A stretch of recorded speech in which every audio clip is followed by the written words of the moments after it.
Mesdames et messieurs, bonjour à toutes et à tous. Bienvenue sur notre message comment faire vos combats ou combattre vos batailles avec l'armure complète de Dieu avec l'apôtre Joshua Selman. Alors, qu'il vous souvienne que l'armure principale de Dieu sur laquelle nous sommes en train de travailler, eh bien, c'est la parole de Dieu. Si vous voulez mieux suivre ce message, je vous recommande de faire recours à la première partie du même titre du message, toujours sur cette chaîne, et vous allez mieux suivre le cours du message. Alléluia. Vous ne pouvez pas être une bénédiction pour les autres. Vous ne pouvez pas aider les autres tant que vous ne connaissez pas les plans de Dieu, tant que vous ne connaissez pas les intentions de Dieu. Alors, vous voulez voir les mêmes miracles qui se produisent dans la vie des autres se reproduire dans votre vie? C'est très simple. La parole de Dieu vous enseignera comment les miracles se font. Vous voulez que la faveur qui se manifeste dans la vie des autres autour de vous se manifeste également dans votre vie? C'est très simple. La parole de Dieu vous enseigne comment la faveur se manifeste, comment jouir de la grâce de Dieu et comment jouir de sa faveur. Parce qu'à travers la parole de Dieu, vous apprendrez toute cette théorie et vous pourrez les mettre en pratique afin de voir ces choses se manifester dans votre vie. Il y a des personnalités ou des portraits dans la Bible qui démontrent exactement la manifestation de certaines choses que vous désirez. Par exemple, si nous devons parler de la faveur, étudiez la vie de Esther et vous comprendrez comment la faveur fonctionne. Si vous voulez par exemple que vos prières marchent, eh bien étudiez la vie du prophète Élie et vous verrez comment la prière doit être faite de façon effective. Vous voulez jouir des bénédictions et des promesses de Dieu, eh bien étudiez la vie de notre patriarche Abraham et vous verrez trait pour trait comment les bénédictions ou les promesses de Dieu se manifesteront dans vos vies. Il y a plusieurs portraits, plusieurs personnalités ainsi que vous pouvez étudier dans la Bible afin de refléter leur vie dans votre vie physiquement. L'une des raisons majeures pour lesquelles nous allons vers la parole de Dieu, c'est parce que nous voulons connaître, nous voulons savoir comment Dieu opère. Si vous êtes par exemple un homme de Dieu et que vous désirez la croissance dans votre église, eh bien c'est très simple. Il faut simplement vous référer, d'accord, à la Bible et vous cherchez à découvrir quel est le processus pour avoir la croissance dans l'église.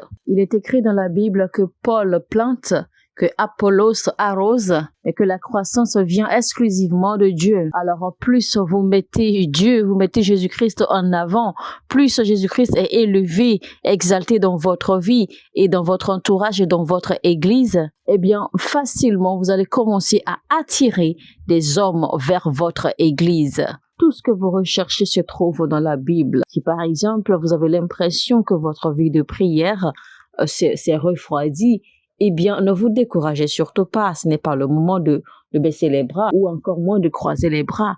Il faut simplement retourner à la parole de Dieu et aller rechercher les Écritures qui parlent de la fortification de votre foi afin de pouvoir vous relever. Les Écritures qui peuvent vous encourager, d'accord, à retourner à votre lieu secret. Je ne vous dirai pas combien la prière est puissante. Retournez d'accord à la Bible et vous découvrirez combien la prière est puissante. Alors, 2 éléments de la Bible rapidement pour vous montrer combien la prière est puissante.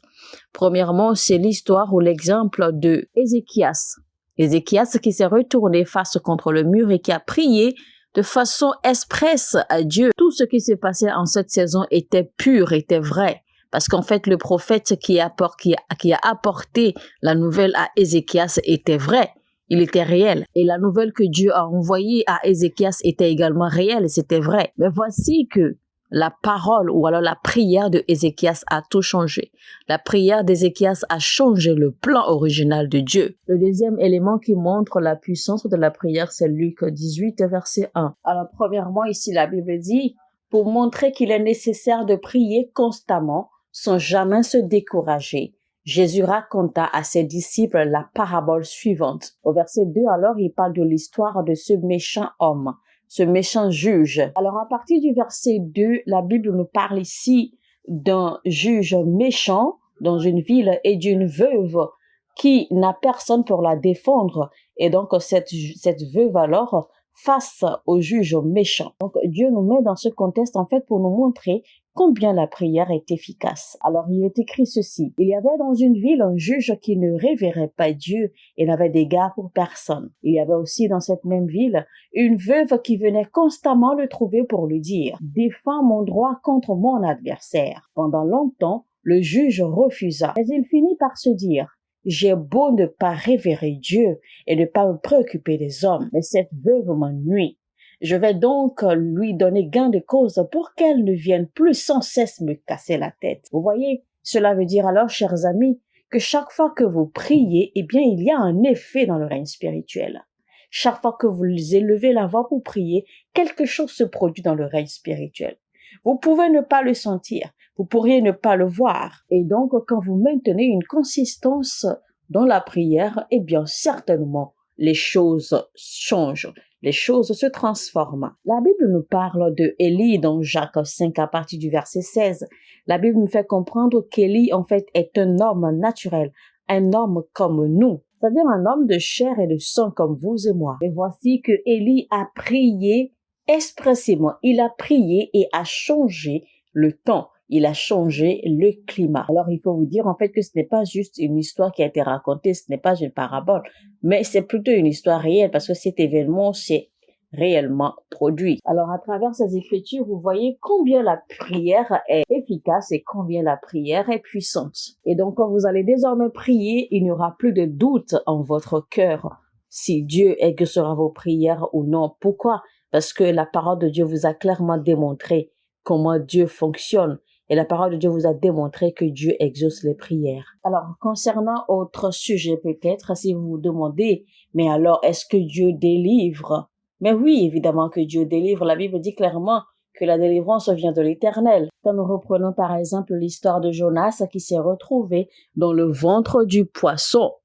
Imaginez un être humain qui se retrouve à l'intérieur du ventre du poisson. Y a-t-il d'espoir pour cet homme encore? Il n'y a plus d'espoir pour cet homme parce que cela veut dire en fait que cet homme en fait est condamné déjà, d'accord, à mourir. Il est condamné à demeurer dans le ventre du poisson parce que le poisson va s'en nourrir peu à peu.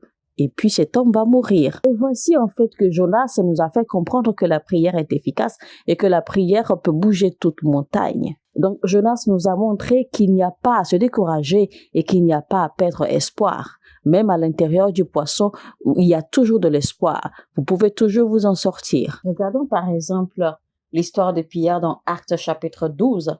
Pierre qui a été emprisonné, lié pieds et mains, enchaîné, après que Jacques a été tué, mais l'Église a prié, l'Église a intercédé pour Pierre. Et la Bible nous montre clairement dans la suite des versets que miracle s'est produit, parce que les anges sont venus, les anges ont délié Pierre, et les anges ont ouvert les portes de la prison. Il n'y a pas de situation appelée désespérée. Quand vous étudiez les écritures bibliques, quand vous étudiez la parole de Dieu, vous découvrez et vous apprenez les voies du Seigneur. Vous apprenez ses stratégies, ses façons d'agir, ses façons d'opérer. Et vous saurez également que Dieu n'est pas seulement un Dieu tout-puissant, mais il a également la façon dont il délivre. Dieu a sa façon d'opérer.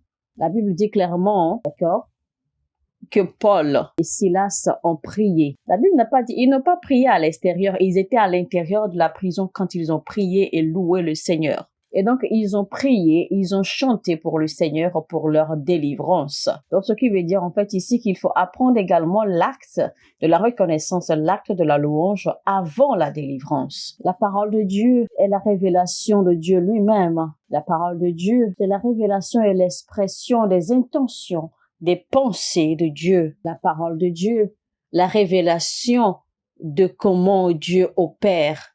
La parole de Dieu vous enseigne la façon dont les miracles, les évidences, les choses se produisent et se reproduisent dans le royaume. Retournez à la Bible et vous verrez comment vous obtiendrez la prospérité, parce que la Bible vous enseignera les voies pour atteindre la prospérité. Vous désirez également avoir de l'influence dans la vie?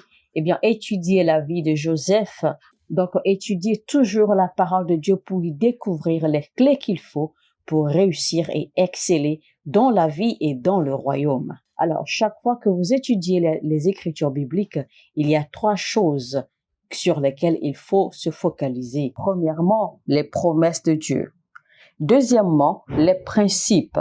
Et troisièmement, les prophéties. Vous devez donc retrouver ces 3 dimensions quand vous étudiez les Écritures bibliques. Mesdames et messieurs, c'était donc la deuxième partie du message. Comment combattre ces batailles ou comment faire ces batailles avec la pleine armure de Dieu, avec l'apôtre Joshua Selman.